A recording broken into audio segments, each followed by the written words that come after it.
in their veins. Mackey and Judd on Score North and ScoreNorth.com. Yeah, I mean, I think we're ready. I mean, obviously we got, go through a lot of stuff tomorrow, but I think we're ready.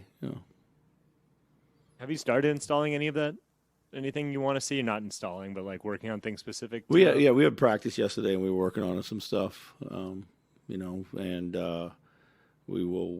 we talked about some things tonight, and we also, we'll work on some things tomorrow. So yeah, we've been fortunate to have that little bit of runway. Like, have you guys started planning for, one of the biggest games in the last 20 years of Timberwolves basketball? He's like, I just got a 3-year extension that is going to make generations of Finches very, very happy. I don't care what happens, quite frankly. I could listen to him talk all day, and I'm not quite sure why. He's just the most nonchalant, but there's like a fatherly aspect to it. Like there's just something. He's cool. He's fatherly. He's kind of dorky. Mm-hmm. He's kind of a beta, but he's also kind of alpha. He's like all these different things rolled into one. He's confident enough, I think, to sort of be a beta, but it comes off as an alpha because there's a confidence with it. Yeah. That's like he's like a 1960s sitcom dad. He's so confident in himself because of years of NBA assistant coaching, head coaching across the world, G League, Europe, right? 20 plus years. Yep. But he doesn't overcompensate as a new NBA head coach by trying to project something that's not there. He's just very naturally confident, and he's like the best compliment I can give Chris Finch. And welcome to the show, by the way, Mackey and Judd, Daily Minnesota Sports Entertainment. We'll get to statements here and some big news for Finchy. But like, he is so comfortable with who he is. He's not like Brad Childress when he first took his head coaching job with the Vikings, spent the first year trying to like be a head coach and be a different person. Right. Instead of just being Brad Childress with all your quirks and whatever your natural personality is. Yeah. Finch is just 100% Finch, and it's awesome. He's trying to prove nothing. And by that, the Wolves are proving everything. Even though they lost. Get the flag. Where's the flag? Because where's the flag, dude? There's the flag. Always have the flag. Always have the flag. I feel like you should. We need to get you like some flag holsters, so you just always have the flags like. So I just carry the flag around like holstered, and then I just take it out. Just at a restaurant, someone plays "Ode to Joy" on their phone, and boom, he's got the flag ready to rock. Does somebody request the flag? Just show up at random places.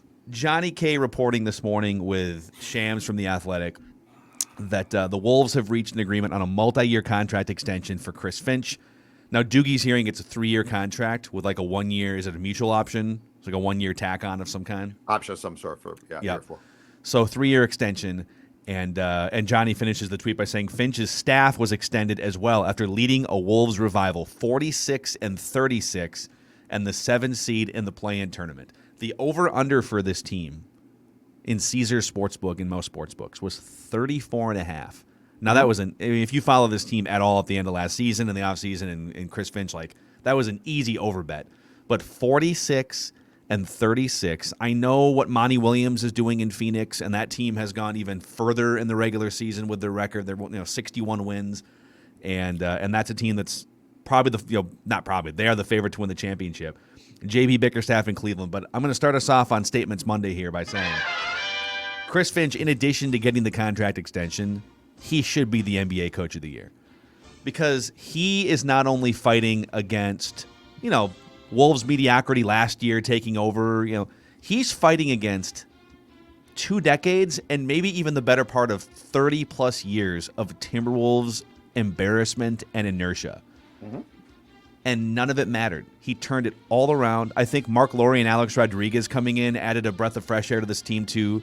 Kat, D'Lo, Anthony Edwards taking steps forward, but for him to be fighting against decades of irrelevance and embarrassment and turn the whole thing around 46-36, all due respect to Monty Williams, to JB Bickerstaff, to the new Celtics coach, etc.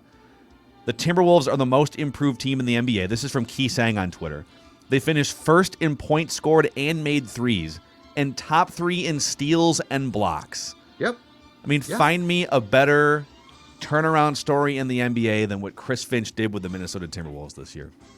The stability that he brought here, and to a team that has a lot of good players, but a lot of players who in their own way probably are considered or could have been considered volatile, right? Like Karl Anthony Towns, D'Lo. I'm with you. I think he deserves it. I think he's done a fantastic job. They are, and again, the thing I love is his style works and he knows it.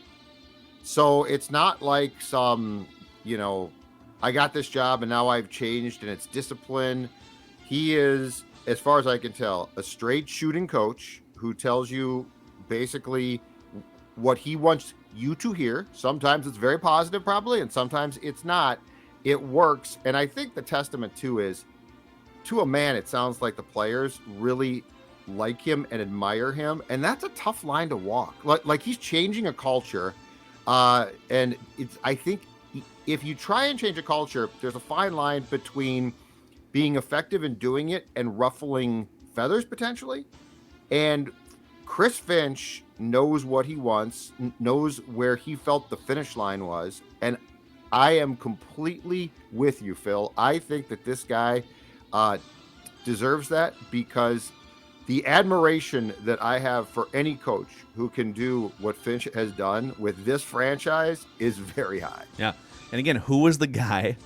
It's hilarious, man. The guy who, against all NBA protocol in the middle of last season, against all forms of NBA etiquette, flew Ryan Saunders out for a meaningless road game, fired him, and then had him travel back alone, and then plucked Chris Finch without interviewing any other candidates, no minority candidates, and got absolutely trashed by fellow NBA general managers and owners. Gerson Rosas. The NBA he wanted Finch all along. The year. Do it. Dude, Do it, you cowards. He wanted Finch 2 years ago. I know he did. And Glenn Taylor wanted Ryan Saunders because he was cheaper, and let's just be a great feel-good story, dude. Glenn, get lost, dude. Yeah. Gerson. So when Gerson sat there and basically said, Ryan's my guy, I'm totally on board. And Ryan is a great guy. Like, this is nothing against him. But we all said, no, he's not. What are you talking about? This was his guy. Gerson, you cowards.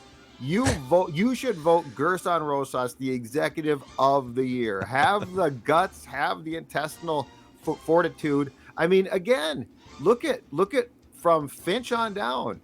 Patrick Beverley's his. Huge addition. Like, when you look at what Gerson's done, I'm not joking. From a basketball standpoint, it's been pretty damn near brilliant. Dude, if he was just like remotely a better guy behind the scenes, he would be celebrated as one of the three best, or like whatever. I don't know if they name finalists for the executive of the year, but like he would be in that conversation if he was just a better guy behind the scenes. But alas. All right. It happens. Statements. All right. My statement with the play-in game against the Clippers Tuesday night, Target Center, tip-off approximately, a little too late for me, 8:30. Here's my statement. Tuesday is a must-win. So if you want to get the experience, the playoff experience that I think will be the most valuable for this team, and I'm not saying that they're going to win a round, but I am saying I think there is a chance to actually go into a series and fight a bit, win a game, maybe 2 games. But if you lose to the Clippers and then you win the next play-in game, you are playing Sunday night against the Suns in Phoenix. I think you're just going to be swept. I think you're going to be summarily destroyed. Yeah. If you beat the Clippers, you are going to advance and play Memphis starting on Saturday afternoon. And I would not predict that the Wolves would win that series, but I think that series potentially gives you a valuable learning tool, which by the way, I'm going to assume this team is going to continue to go up the hill and actually start to, knock on wood, contend. So that being said, I think the Clippers game becomes a must win, because I don't know if playing the Suns does you a lot of good.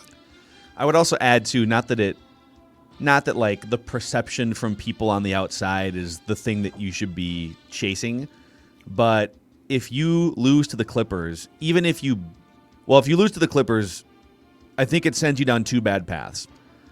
Number one, you could then lose the second game, in which case, and I don't think that's going to happen.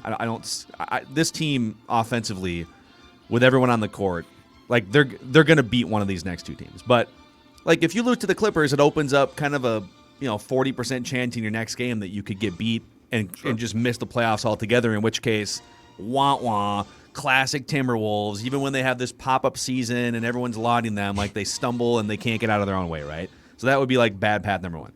Bad path number two is what you just outlined. You get beat by the Clippers, and even if you win the second game, now you have to face this well-oiled, honed machine that's on a revenge tour looking to win the NBA Finals, and you're just going to be in their way in round one. Right. If you beat the Clippers, two things happen. Number one, you gain the respect of a lot of people around the NBA. You gain the respect of the commentators on Thursday night inside the NBA, the ones that clowned you, Karl Anthony Towns. And I don't even know how many other players besides Towns were on that roster, but Towns was the central figure getting clowned on national television, 4 years ago. You beat the Clippers with Paul George, mostly back, not fully healthy because Kawhi Leonard, but like that's a notch in the respect bin, right?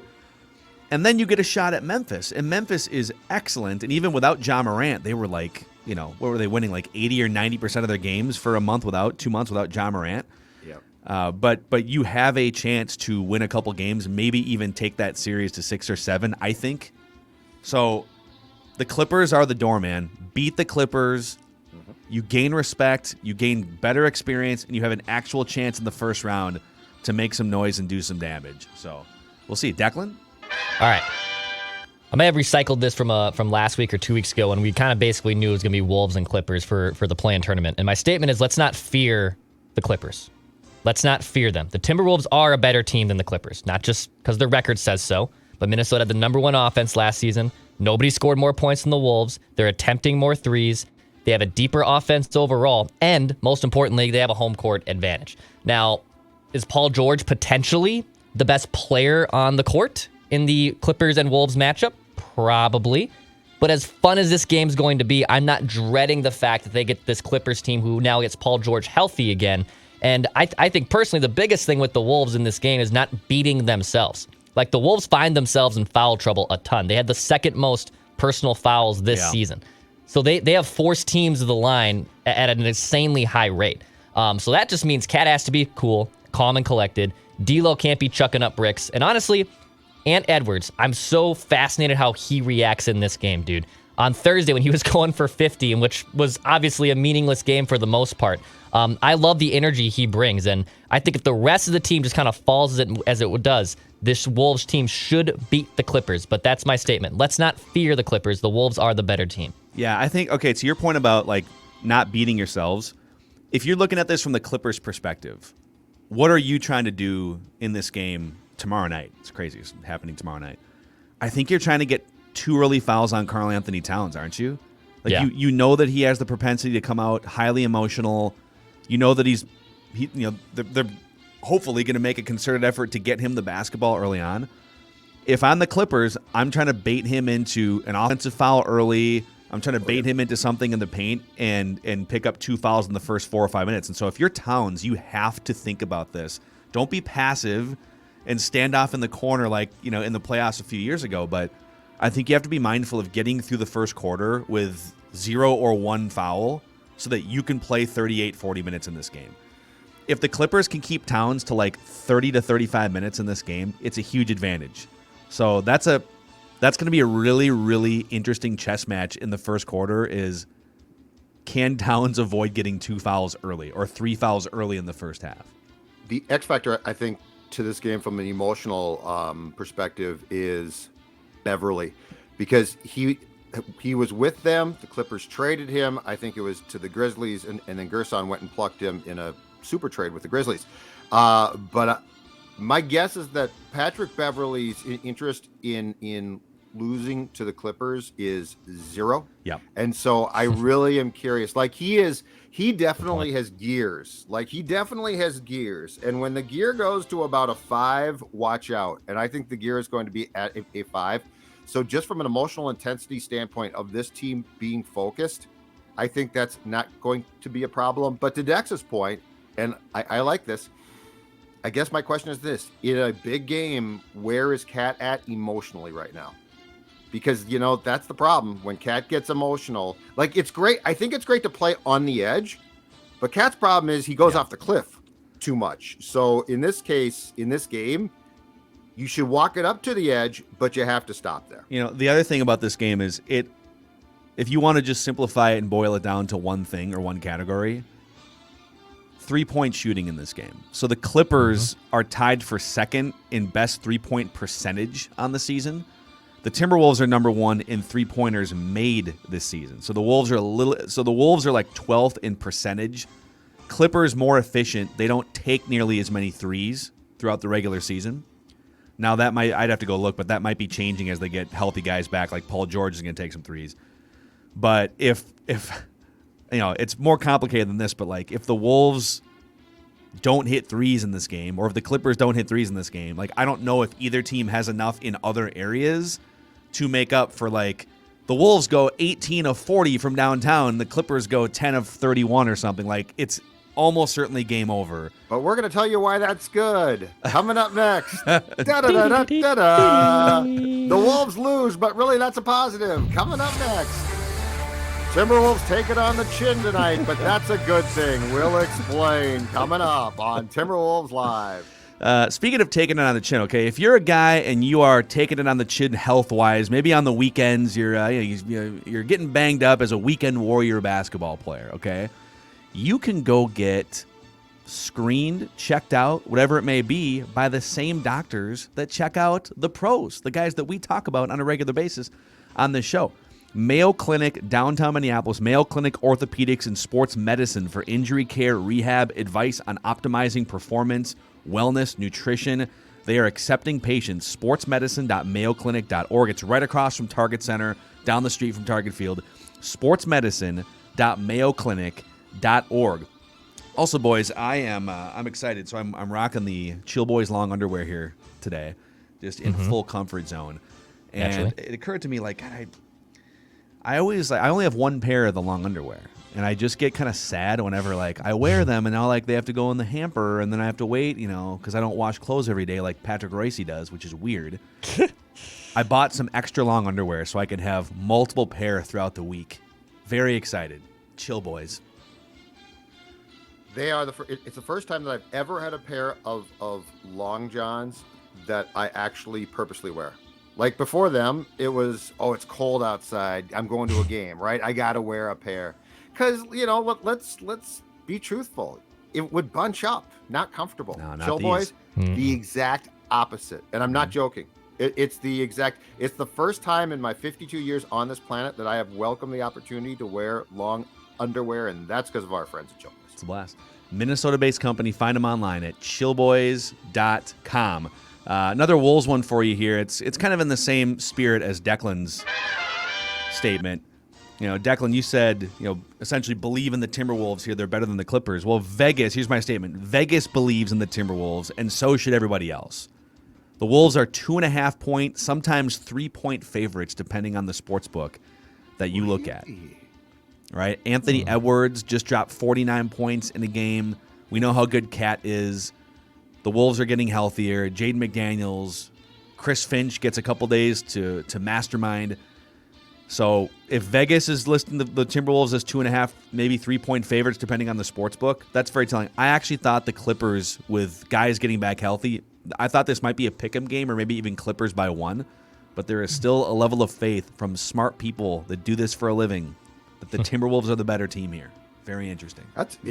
3 points. The home court is going to matter in this one. The place will be electric. The crowd's going to bring it. I guess the crowd, I didn't go, but I guess for the Bulls game, the crowd was just fantastic. They almost came back and won. Weren't they down by like 25 points or something? With their backups playing, I think, the second half, essentially. Yeah, pretty much. So, but the crowd was great. Mm-hmm. Back to Judd.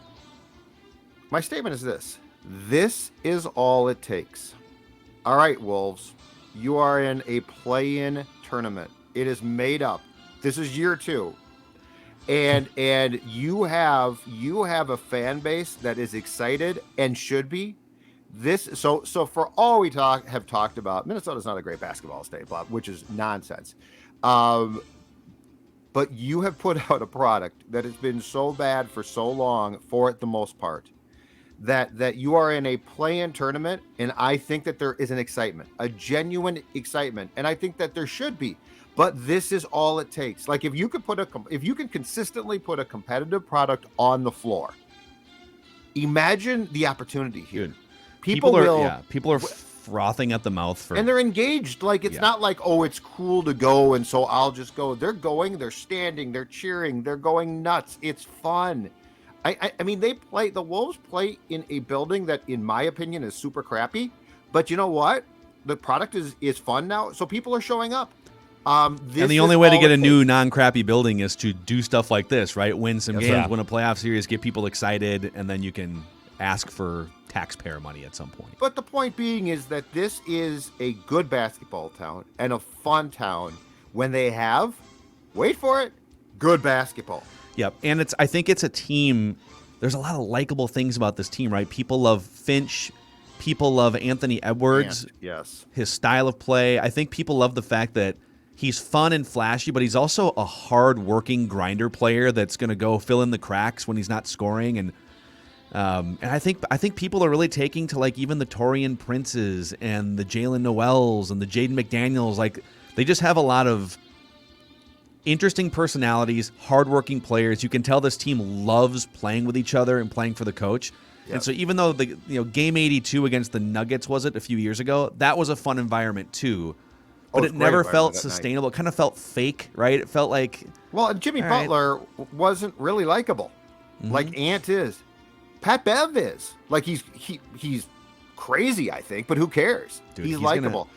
If you have not read Chris Hines' story on Ant in the Star Tribune on Sunday, do so.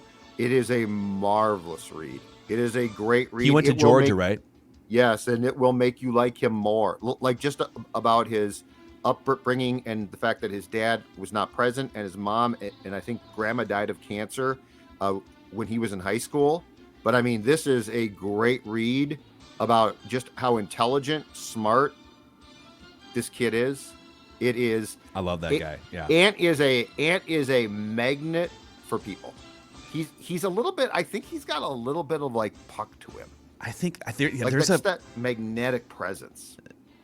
Dex, you should definitely save what I'm about to say for old tweets exposed or old takes exposed here. But I think he has a big game personality. I think he's the type of dude.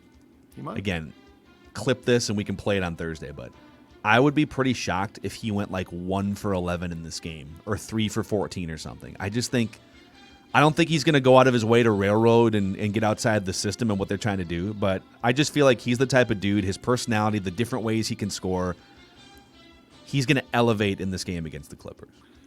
The thing I really like is this, and I don't know. So, Cat does this occasionally, but with Ant, I think it's more plausible. With Ant, he can have 3 quarters where he looks completely lost and go off. Mm-hmm. I feel like with Cat, and this is probably not fair, but I feel like with Cat, if things go wrong, and like he gets upset. He has come back at times, but with Ant, he's unfazed. Yeah. Now, Cat, and I think the fair thing to say about Cat is this: he's definitely phased. He definitely gets phased. With Ant, it's like, oh, I'm 0 for 5. Now I'm 0 for 10. Yeah. I'll shoot an 11th time. This is kind of a chance like we've seen in the postseason the last few years, and there's the pandemic bubble year too. But like Donovan Mitchell, I'm thinking like these dynamic wing players that just pop up in the playoffs, right? You saw it with Donovan Mitchell. You've seen it with Devin Booker. Is this going to be the year for Ant, or is it a year too early? He's only 20 years old, but it's kind of sitting there in front of him. Clippers, and then a gettable Memphis team. Memphis too. Like we can talk more about this if they wind up playing Memphis, but Ja Morant strikes me as a great regular season player that you can bottle up in the playoffs because he's not a great shooter. I think he kind of falls into that like Russell Westbrook bin of over 82 games. He's just gonna like out hustle and out energy and out everything you. But in a 7-game series, You can kind of pack it in a little bit more, and that's a good team even without Ja Morant. But Mike, I would go into that. I'm getting way ahead here, but like if they can get to a Memphis series, I'm going to say, all right, Ja Morant, beat me with your jump shot and see what happens. Say it, Mackey. Write that down. Do it. Not yet. Not yet. Coward. All right, let's go. Declan. Statements. Right. One more Wolf statement from me. It's going to be, if you don't make it through this play-in tournament, it's just going to be such a sour taste for me. 46 wins this season is great. In fact, I think this is only the second time they've won at least 46 games in like the last 18, 19 years. So our bar for success with the Wolves is obviously pretty low. So 46 wins, they're 10 games above 500 in the regular season. That's great. But if you lose these back-to-back games in a do-or-die situation and you're watching these playoffs from home, I have a hard time calling it a successful season. And I get that there is a big strides this year. Chris Finch deserves Coach of the Year votes, there's no doubt. But and there's been a ton of bright spots on the Wolves that you can build off of. But if you get bounced these two games, that's just going to stink for me. I want to see this team in the playoffs. And look, there's so many things that you can say that's success. Like, oh, you're just going to not credit the 46 wins and the strides players took in the regular season just because they don't win these one or two games. But I'm not calling it a success, really, until you get past this play-in tournament. So here's what's happening. And I feel the same level of, like, it's a low level of anxiety here that you feel. It's because your generation and my generation don't know anything different. I was 6 years old, and I don't even really remember when the Minnesota Twins won a World Series. You weren't even born yet. So for you and I was born mid-'80s. You were born early 90s. All we know is heartbreak and disappointment, and we're always thinking about and planning for, wow, the Twins, man, look at that lineup, but could they is there a chance they could get swept here? And they do. 118. All right, boy, is there a chance that the Vikings could really lose this game to such and such in the playoffs? Ever? Like we don't have any other reference points beyond guarding against the horrible thing that could happen. So I'm fine talking about it. Listen, let's be open about it. This is if you're 35 years old or younger and a Minnesota sports fan, you don't know anything other than the Timberwolves getting beat in these two play-in games, right? Like that's a very distinct possibility. But there's all kinds of other fan bases and markets, Boston, New York, Chicago. I think Miami. Like, is Miami thinking to themselves, "Oh my God, we might have to play the Nets in the first round"? They're saying, "No, we'd love to play the Nets in the first round. Bring those clowns on. Let's bounce them out of the first round," because they've got this sort of sports swag that we don't have. So we need to develop sports swag. Timberwolves, go beat the Clippers and fill our cup with a little bit of sports swag. That's what I'm asking. Expectations. We don't. Our problem is we are always. It feels like trying to find excuses for like why a team won't win, right? Like, oh, you can't expect because we don't know anything else. We don't know any differently. I tweeted just as an example of exactly this. After the Twins lost and scored a run in the opener on Friday, I tweeted the Bats are going to have to do more, and then I think I tweeted what the top three guys did, which was like 2 for something or 1 for something. I got a note back from, and this is